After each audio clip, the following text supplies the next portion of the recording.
नमस्कार, आदाब, सत श्री अकाल, जय भीम, जोहार। मेरा नाम है नवीन कुमार। इजराइल गजा में अब वो करने वाला है जो उसने अभी तक नहीं किया है। जी हां, वो गजा में सबसे बड़े, सबसे बर्बर और सबसे खूंखार कत्लेआम की तैयारी कर रहा है। एक साथ 50,000 लोगों को मारने की ये वो योजना है जो मानवता, लोकतंत्र और सभ्यता के इतिहास पर सबसे भद्दी कालिक के तौर पर दर्ज होगी, अगर दुनिया ने इसमें तुरंत दखल नहीं दिया तो। और भारत ऐसा हरगिज नहीं करने जा रहा, यह भी लिख लीजिए। गोदी मीडिया ने मोदी की जो विश्व गुरु की छवि बनाई थी, उसे संयुक्त राष्ट्र महासभा में गाजा पर वोटिंग ने जमीन खोदकर 7 तहों के नीचे दबा दिया है। उनके लिए भारत जैसे विशाल देश की सरकार का नेतृत्व किसी टाइम पास से ज्यादा कुछ नहीं है, बोले तो मौज की लोकतांत्रिक व्यवस्था। बित्ते भर के देश इजराइल ने उनके विश्व गुरु की छवि को लट्टू बना डाला है। खैर, हम क्यों कह रहे हैं कि इजराइल अब तक के सबसे भीषण कत्लेआम की योजना बना रहा है? उसकी भाषा पर गौर कीजिए। वो लगातार बोल रहा है कि हमास के लड़ाके अस्पतालों में छिपे हुए। इजराइल डिफेंस फोर्स कैसे गजा के सबसे बड़े अस्पताल पर हमला करने के बहाने तैयार कर रहा है, इसका अंदाजा इसी से लगाइए कि वो लगातार कह रहा है हमास का मेन ऑपरेशन बेस गाजा के सबसे बड़े अल-शिफा अस्पताल के नीचे है। मतलब अस्पताल का तहखाना हमास का बेस बना हुआ है। इतना ही नहीं, आईडीएफ की शातिर चाल को समझिए। वो कह रहा है कि गाजा के सबसे बड़े अस्पताल के नीचे केवल हमास का बेस नहीं है, बल्कि हमास का हेडक्वार्टर भी है। आईडीएफ ने इससे जुड़ी सैटेलाइट इमेज और वीडियो भी जारी किए हैं, जिनसे कुछ पता नहीं चलता कि ये कहां के हैं और क्या है। लेकिन आईडीएफ दुनिया भर में अपने संपर्कों के जरिए, पत्रकारों के जरिए, मीडिया के जरिए यह फैलाने की कोशिश कर रहा है कि गाजा का सबसे बड़ा अस्पताल हमास का अड्डा है। उसके प्रवक्ता बार बार कह रहे हैं कि हमारे पास इस बात के सबूत हैं कि सैकड़ों लड़ाके अस्पताल में छिपे हैं, और इस बेस तक जाने के लिए वो सुरंगों का इस्तेमाल करते हैं। इस अस्पताल में हमास का कमांड सेंटर भी है, जहां से वो रॉकेट फायर करता है। इतना ही नहीं, इजराइल लगातार ये भी साबित करने की कोशिश कर रहा है कि इस अस्पताल के नीचे हमास के हथियारों का बड़ा जखीरा भी मौजूद है, और अस्पताल में मौजूद कोई 1,500 बिस्तर, कोई 10,000 मरीज और 4,000 स्टाफ हमास की ढाल से ज्यादा कुछ नहीं है। कमाल की बात यह है कि इस अस्पताल पर खुद संयुक्त राष्ट्र की एजेंसियों की नजर है, जो बता रही हैं कि अस्पताल के पास जरूरी दवाइयां तक खत्म होती चली जा रही हैं। बिजली न होने की वजह से ऑक्सीजन के प्लांट मुश्किल से काम कर रहे हैं, और अस्पताल के पास इतने सारे मरीजों का इलाज करने के लिए जरूरी उपकरण नहीं है। लेकिन इजराइल बार बार अल-शिफा अस्पताल को हमास का हेडक्वार्टर बताकर अपने अब तक के सबसे बर्बर अभियान की भूमिका बना रहा है। वो ये साबित करना चाहता है कि हमास को खत्म करने के लिए अल-शिफा अस्पताल को मुकम्मल तौर पर उड़ाना तहखाने समेत बेहद जरूरी है। जानते हैं क्यों? क्योंकि गाजा के अल-शिफा अस्पताल में करीब 50,000 बेघर फलस्तीनियों ने पनाह ले रखी है। इनमें से ज्यादातर लोगों के घर हमलों में तबाह हो चुके हैं। अल जजीरा ने अपनी एक रिपोर्ट में बताया है कि यह अस्पताल किसी तरह सोलर पावर जनरेटर के भरोसे चल रहा है। जिस दिन सोलर सिस्टम ने काम करना बंद किया, अस्पताल बंद हो जाएगा, ठप पड़ जाएगा।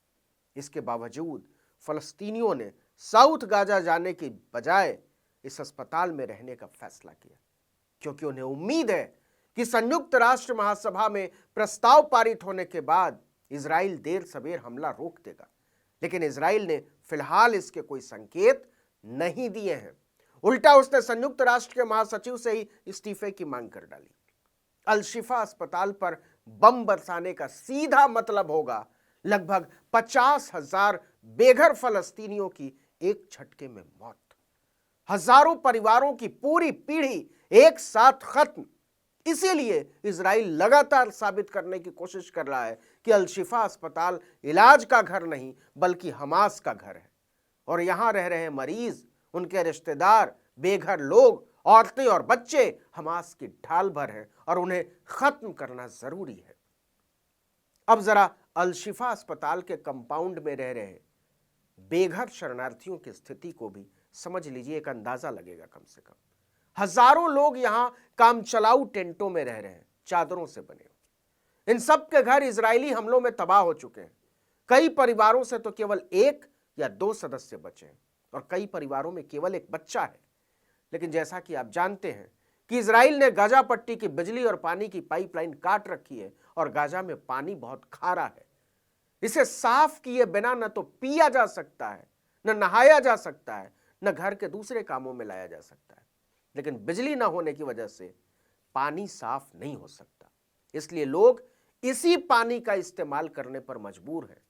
नलों से यह खारा पानी भी बहुत कम देर के लिए आता है, इसलिए सुबह होते ही लोग पानी के पाइप और नल के सामने लाइन लगाकर खड़े हो जाते हैं। जिसके हिस्से में जितना पानी आ जाता है उसी से पूरे दिन काम चलाना होता है। बर्तन धोने, कपड़े धोने, शौच जाने, हाथ धोने, नहाने, पीने के लिए इसी पानी का इस्तेमाल करना पड़ता है। खारे पानी से नहाने की वजह से बहुत सारे बच्चों के शरीर पर पपड़ियां जम गई हैं, चकत्ते पड़ गए। इसकी वजह से हजारों लोगों ने अपने बच्चों का नहाना बंद कर दिया है। आप अंदाजा लगाइए। अल शिफा अस्पताल के टॉयलेट केवल 2000 मरीजों के लिए बने थे, लेकिन अब यहां लगभग 50,000 लोग रह रहे हैं। नतीजा, लोगों को लंबी कतारों में लगना पड़ता है। इससे सबसे ज्यादा मुश्किल महिलाओं और लड़कियों को होती है। मर्द तब भी आसपास के मलबे में तब्दील हो चुके घरों में जा सकते हैं। खाने के लिए हर आदमी संयुक्त राष्ट्र राहत एजेंसी की मदद पर निर्भर है। एजेंसी की तरफ से लोगों को डिब्बे में बंद फावा बीन्स, आधा पैकेट पाव रोटी और दाल, बस इतनी चीज मिलती है, इतने में दिन भर। और इसके लिए भी लंबी लाइनों में लगना पड़ता है। अल शिफा अस्पताल में हर तरफ टेंट ही टेंट नजर आते हैं। अल जजीरा ने 41 साल की घानिया हानिये के हवाले से लिखा है कि वो अपने 5 लड़कों और 3 लड़कियों के साथ इस अस्पताल में रह रही हैं, एक चादर के नीचे। उन्होंने अल जजीरा को बताया कि हमने चादर और तिरपाल की मदद से टेंट लगाया है। यहां हम सुरक्षित महसूस करते हैं, लेकिन मच्छरों और कीड़ों से परेशान हैं। घानिया का घर शेख रदवान इलाके में था। इजरायली हमलों में वो पूरी तरह तबाह हो गया। जैसे तैसे बचते बचाते वो अस्पताल पहुंची थी और तब से यही है। घानिया ने अल जजीरा को बताया कि वो अपने बच्चों को रोटी के टुकड़े करके देती हैं, जिससे खाना ज्यादा नजर आए। आपको यह डरावना लग सकता है, लेकिन चादरों से बने इन टेंटों के नीचे सो रहे बच्चों के बीच ही कीड़े मकोड़ों का भी घर है। गंदगी की वजह से मच्छर भी अफरात हो गए हैं। ऐसी गुर्बत में रह रहे लोगों के बारे में इजराइल का कहना है कि ये सारे लोग हमास के लड़ाकों की ढाल भर हैं और इन्हें खत्म करना जरूरी है। तो किसी दिन इजराइल गर्व से भरी यह खबर हमको और आपको दे कि हमने अल शिफा अस्पताल के नीचे चल रहे हमास के हेडक्वार्टर को खत्म कर डाला है, तो उस दिन के लिए अपने आंसू जरा बचा कर रखिएगा, क्योंकि यह दुनिया के इतिहास का एक झटके में किया गया सबसे बड़ा कत्लेआम होगा।